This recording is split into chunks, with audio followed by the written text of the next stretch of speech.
Skill university బిల్లుకు శాసనసభ మండలి ఆమోదం తెలిపాయి. మంత్రి శ్రీధర్ బాబు ఉభయ సభల్లో బిల్లు ప్రవేశపెట్టగా బిల్లుపై చర్చించారు. హైదరాబాద్ ముచ్చర్లలో వర్సిటీని ఏర్పాటు చేయనుండగా ఈ ఏడాది 2000 మందికి, వచ్చే ఏడాది 10,000 మందికి శిక్షణ ఇవ్వనున్నారు. వర్సిటీలో 17 కోర్సులు అందుబాటులోకి తేనున్నట్లు ప్రభుత్వం ప్రకటించింది. Young India skill university bill శాసనసభలో ఆమోదం పొందింది. సభలో బిల్లుపై చర్చను ప్రారంభించిన మంత్రి శ్రీధర్ బాబు విశ్వవిద్యాలయం విధి విధానాలు, కోర్సులు, శిక్షణ వంటి వివరాలు వెల్లడించారు. ప్రభుత్వ పరంగా అందరికీ ఉద్యోగాలు సాధ్యం కాదన్న మంత్రి పరిశ్రమలకు కావాల్సిన నైపుణ్యాలు పెంపొందించి యువతకు ఉపాధి కల్పించే ఉద్దేశంతోనే ఈ వర్సిటీ ఏర్పాటు చేయనున్నట్టు చెప్పారు. బిల్లును స్వాగతిస్తున్నామని చెప్పిన భాజపా పక్షనేత మహేశ్వర్ రెడ్డి మోదీ ప్రభుత్వం కూడా స్కిల్ వర్సిటీలను ప్రోత్సహిస్తోందన్నారు. దీని ద్వారా నిరుద్యోగులకు ఉద్యోగాలు వస్తాయన్న ఉప ముఖ్యమంత్రి భట్టి విక్రమార్క గతంలో కొందరు వ్యక్తుల కోసమే ప్రైవేటు వర్సిటీలు తీసుకొచ్చారని విమర్శించారు. బీఆర్ఎస్, ఎంఐఎం, సిపిఐ కూడా బిల్లును స్వాగతించాయి. విశ్వవిద్యాలయం రాష్ట్ర యువతకు ఉపాధి కల్పిస్తుంది, రాష్ట్ర వృద్ధిని, ఆర్థిక వృద్ధిని పెంచుతుంది మరియు తెలంగాణలో మరిన్ని పరిశ్రమలు మరియు పెట్టుబడులను ఆకర్షిస్తుంది.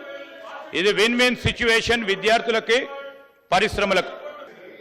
అన్ని కోర్సులు కనీసం 50% ప్రాక్టికల్ కాంపోనెంట్ కలిగి ఉంటాయి మరియు ఇండస్ట్రీ అప్రెంటిస్షిప్లను మరియు శిక్షణ కోర్సులో విలీనం చేయబడతాయి. ఈ బిల్లులోని పబ్లిక్ ప్రైవేట్ పార్ట్నర్షిప్ కాంపోనెంట్ కోసం IIIT హైదరాబాద్ మోడల్ ఫ్రేమ్వర్క్లో తీసుకున్నాం అధ్యక్ష. ఇది పరిశ్రమల డిమాండ్కు అనుగుణంగా వారి విద్యా వ్యవస్థను సర్దుబాటు చేయడంలో వారికి సహాయపడుతుంది అధ్యక్ష. అండర్ గ్రాడ్యుయేట్ అలాగే పోస్ట్ గ్రాడ్యుయేట్ డిప్లొమాలు 1 నుండి 2 సంవత్సరాలు మరియు సర్టిఫికేట్లు 3 నుండి 6 నెలల కోర్సులు, అలాగే వివిధ రంగాల్లో ఎగ్జిక్యూటివ్ ప్రోగ్రామ్స్ను కూడా అందజేస్తుంది అధ్యక్ష. నిరుద్యోగ సమస్య పరిష్కారాని కోసం ప్రధానమైనటువంటి స్వయం ఉపాధి కల్పన, మార్కెట్ అవసరాలకు అనుగుణంగా యువతలో స్కిల్ డెవలప్మెంట్ చేయడం, ప్రైవేట్ రంగంలో వస్తున్నటువంటి కంపెనీలకు వారి అవసరమైనటువంటి అంశాల్లో స్కిల్ ఉన్నటువంటి యువత లభించక ఇబ్బందులు పడుతున్నటువంటి సందర్భంలో దేశంలో సాంప్రదాయ యూనివర్సిటీల కన్నా ఇలాంటి స్కిల్ డెవలప్మెంట్ యూనివర్సిటీలు రావాలన్న ఆలోచన మోడీ సర్కార్ కూడా గతంలో చేసింది అధ్యక్ష. 2014లోనే మోడీ సర్కార్ ప్రభుత్వ కేంద్రంలో తొలిసారిగా ministry of skill development and entrepreneurship శాఖను ఏర్పాటు చేసింది. గత ప్రభుత్వము ఎక్కడ యువతను పట్టించుకోకుండా యువతను పూర్తిగా నిర్లక్ష్యం చేసినటువంటి గత ప్రభుత్వం ఇలాంటి స్కిల్ డెవలప్మెంట్ యూనివర్సిటీ ఆలోచనలు ఎప్పుడు చేయకపోవడం శోచనీయం అధ్యక్ష. సాంకేతిక నైపుణ్యాలు పెంచుకుని ప్రపంచంతో యువత పోటీ పడాలని ముఖ్యమంత్రి ఆకాంక్షించారు. విశ్వవిద్యాలయంలో 17 కోర్సులు అందుబాటులోకి తెస్తామని తెలిపారు. వృత్తి నైపుణ్యం లేకపోవడంతోనే పట్టాలు ఉన్న యువతకు ఉద్యోగాలు దొరకడం లేదని సీఎం పేర్కొన్నారు. ఈ యంగ్ ఇండియా స్కిల్స్ యూనివర్సిటీ తెలంగాణలో దాదాపుగా 17 కోర్సులను మేము ప్రవేశపెట్టాలని నిర్ణయం తీసుకున్నాం అధ్యక్ష. 3 రకాలుగా సర్టిఫికెట్ కోర్స్ అంటే 3 నెలల నుంచి 6 నెలలు వాళ్ళకు శిక్షణ ఇచ్చి, వాళ్ళకు ఒక సర్టిఫికెట్ ఇచ్చి వాళ్ళకు ఉద్యోగ అవకాశాలు కల్పించాలనేది.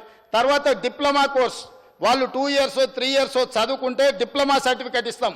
ఇంతకుముందు స్కిల్ యూనివర్సిటీలలో డిగ్రీ ఇచ్చే విధానం లేదు. ఈ రోజు డిగ్రీ పట్టాలు కూడా ఈ స్కిల్ యూనివర్సిటీలో ఇవ్వాలని నిర్ణయం తీసుకున్నాం. Estimates revenue from fees INR 170 crore across 3 years.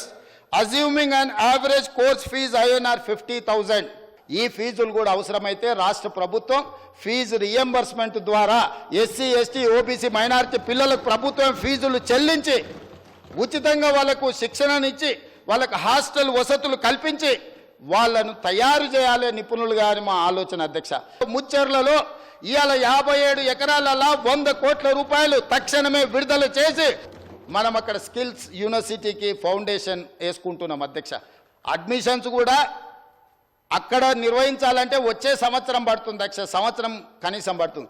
అందుకే ఒక్క రోజు కూడా వృధా చేయొద్దని చెప్పి ఇంజనీరింగ్ స్టాఫ్ కాలేజ్ ఏదైతే ఉందో మాదాపూర్లో, గచ్చిబౌలి ప్రాంతంలో ఈ సంవత్సరమే 6 కోర్సులలో 2,000 విద్యార్థులను ఈసారి చేర్చుకోవాలని నిర్ణయం తీసుకున్నాం అధ్యక్ష. ఆ పిల్లల్ని చేర్చుకోవడం, వాళ్ళకి స్కాలర్షిప్లు ఇవ్వడం, వాళ్ళకి ట్రైనింగ్ ఇవ్వడం, ట్రైనింగ్ పూర్తయిన ఎంబడే వాళ్ళ సంస్థలనే ఉద్యోగాలు ఇవ్వడానికి ఈ సంస్థలన్నీ ముందుకొచ్చినాయి అధ్యక్ష. వాళ్ళందరితో మాట్లాడుకున్నాం. అన్ని రంగాల నుంచి పెట్టి ఒక మంచి మేనేజ్మెంట్ IIIT మోడల్లో ఈరోజు ఈ సంస్థను నడపాలనుకుంటున్నాం అధ్యక్ష.